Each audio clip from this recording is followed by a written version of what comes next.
அன்பு பிள்ளைகளே, என் தேவனாகிய கர்த்தர் உங்களை பார்த்து ஒன்று சொல்லுகிறார். நீ யாருக்கும் பயப்பட வேண்டாம், உன்னை காக்கும்படிக்கு நான் உன்னுடனே கூட இருக்கிறேன் என்று சொல்லுகிறார். அவர் உன்னை காக்கும்படிக்கு உன்னோடு கூட இருக்கிறபடியால் நீ எதை குறித்தும் பயப்படாதே. உனக்கு எதிராக எந்த போராட்டங்கள் வந்தாலும், உனக்கு எதிராக எந்த தீய செயல்கள் உனக்கு எதிராக மனிதர்கள் செய்தாலும் பயப்படாதே. காரணம், உன்னை ஆண்டவர் பார்த்து சொல்லுகிறார், நீ பயப்பட வேண்டாம். இயேசு உன்னை பார்த்து சொல்லுகிறார், நீ அவர்களுக்கு பயப்பட வேண்டாம். எந்த மனிதர்களுக்கும் மனுஷிகளுக்கும் நீ பயந்தாயோ அவர்களை கண்டு பயப்படாதே.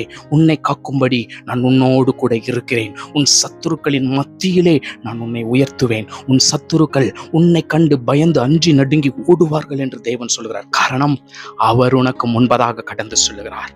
உன் பாதையை செவ்வைப்படுத்த, நீ செயல்படுத்துகிற ஒவ்வொரு திட்டங்களும் நிறைவேற என் கர்த்தருடைய சமூகம் உனக்கு முன்பதாக எழும்பி கடந்து சொல்லுகிறது. இனி நீ பயப்படாதே, கர்த்தர் உன்னோடு கூட இருக்கிறார்.